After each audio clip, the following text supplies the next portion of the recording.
Hey guys, welcome to the new video of MuleSoft Online Learning. In this particular video, we will be discussing about the different date time related functions and how we can manipulate them in and around the different fractions of a particular date time stamp. Also, we will be covering the different time zone manipulations. So, without any further ado, let's start with our use case. So this is our Anypoint Studio, and I have just drag and drop a transform message.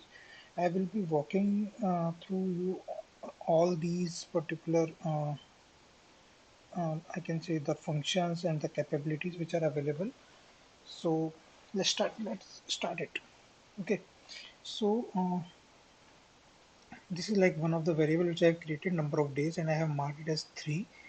So this is just whatever you are able to see left to the column, it is a placeholder, and whatever it is right to the column, that is the main function or the manipulation of the date time.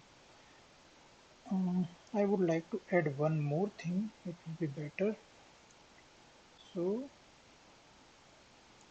current, it will be now. So from here you can see whenever we type now, it will give the current date time stamp. So it's 2020 6th June and 16th, and after that the time stamp 2309 07. Then the milliseconds, after that there is a time zone GMT 5:30. So now if I reduce P 1 day, so this will deduct 1 day from the total current date, that is the previous day, that is yesterday, it is going to count it. Rest of the thing will remain same. Now the other day. So what I have done, within the current date, I have reduced 3 days in total, and I have marked this as a period. So what it will do, it will go for 16 minus 3, that is 13th of June. Okay. Now the next is there is a date. So whenever we are putting a date like a string, we used to put in these quotes, double quotes, right? So similarly for date, we have to pass within these pipes. Okay. So this is the way in which like we can pass the dates. So this is reading it as YYYY then DD, and we are reducing 1 year out of it. So 2002. So you can see over here. And it is important to note that even if you change the placings of this P1Y, that is 1 year reduction, it will give the absolute value out of it. So we have just changed the like A minus B and then B minus A, but the overall result will still remain the absolute only. So after that, the next one, I have added the time zone as well, but I have reduced only 1 year. So 2002, then the complete timestamp will remain the same. In the next, I have added 1 year. So 2003, it will go to 2004. Then again, in E, I have reduced it by 1 year.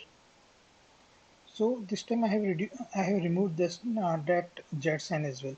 So this is being related to the time zone, but I have removed that as well. So it will remain in the same as the output of this one minus Z. Now coming to the F, what it is doing, it is going to subtract 9 minutes from this particular timestamp. So you can see 50. Earlier it was in 59. Similarly, if I can add 9 minutes as well, so it will go to the after 12 8 minutes. Similarly, this is for the deduction. H is for deduction. So here you can see the 50 is being deducted. Similarly, you can subtract two respective dates. Okay, and whatever will be the difference, be it in the timestamp level as well, it will give the same. So u if you check, it is 1 hour of difference. Correct.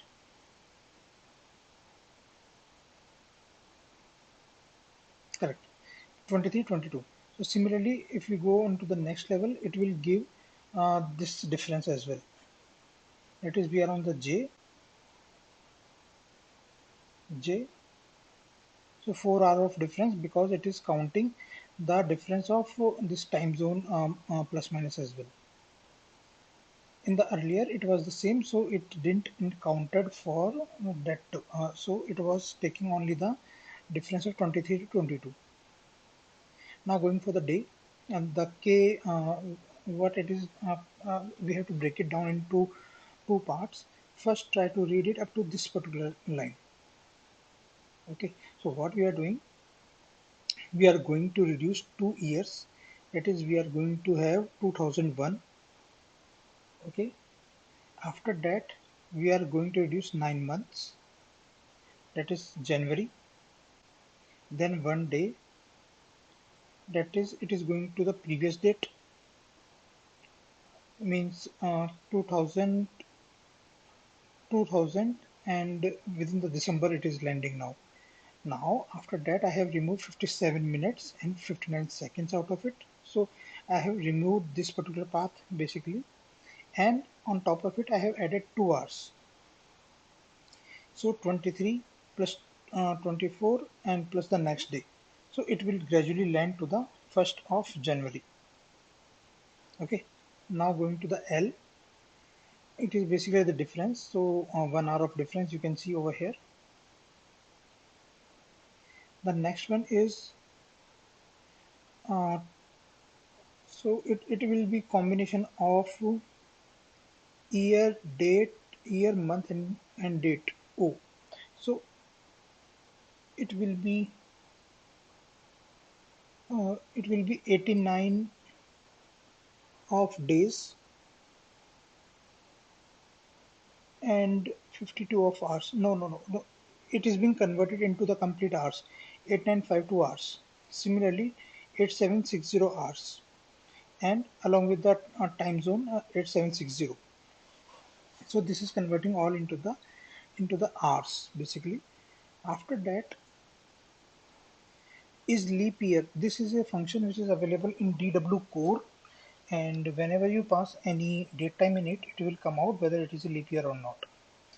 Apart from that, now along with dot r, it will give the r, minute, second, millisecond, nanosecond, day of the year even. If you check on the X, it's 168th day of the year. Day of the week, it will be calculating day day wise, like 16th of the month, 6th month, year 2020. So it is following in that way. Now the entire current date time can be converted into a number as well. So if we mark it as number, typecast it as a number, then it will convert into the epoch time. Okay. Now if we want to take a difference between the two dates, so there is a function days between. So what it will do, it will basically take the days out of these two values. Again, as I mentioned, it doesn't matter whether you are putting left or right for the placing of this argument, because it basically gives the absolute difference. Then there is a current millisecond. So this is being available within the DW util timer, this particular data view library. So it basically returns the milliseconds within the current time, within the current date time. It will pick up the milliseconds out of it. Okay. And it can convert the entire date into the millisecond conversion as well. And if you want to format a particular date, you have to pass now as a string, and then you have to specify format, and within the string format you can specify that the date format which you want. So let's see, you can see it is getting changed at this level, right? So 16th June. So you can change, manipulate the date format. Now if you want to change the time zone of a current date time, so current date, but what it will be looking in America Los Angeles time zone, it will be looking something like this. Okay, so let me click on preview once again, and let me search time in Los Angeles. 10:47 a.m. morning. So 10:47 a.m. morning only. Okay. Similarly, you can also add GMT plus 5:30. So you can like manipulate the time zone, and you can pick up the differences. You can add the values. You can subtract the days. There is a lot of manipulation you can do using these particular functions which are available. Uh, you can also do one more thing, but that is on the customization level, and it depends like how you are making use of the different Java libraries available. So I'm not going to use it, but I'm just giving you an idea.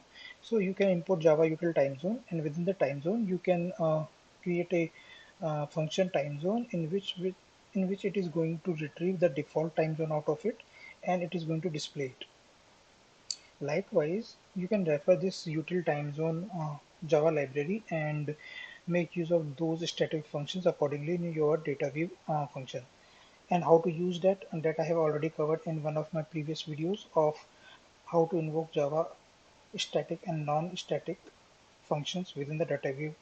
So have a look on that. I hope you like this video, and if you have any questions or concerns about all these functions which we have discussed, let me know, and we will discuss it more. Okay, so thanks for joining and have a great rest of your day. Thank you.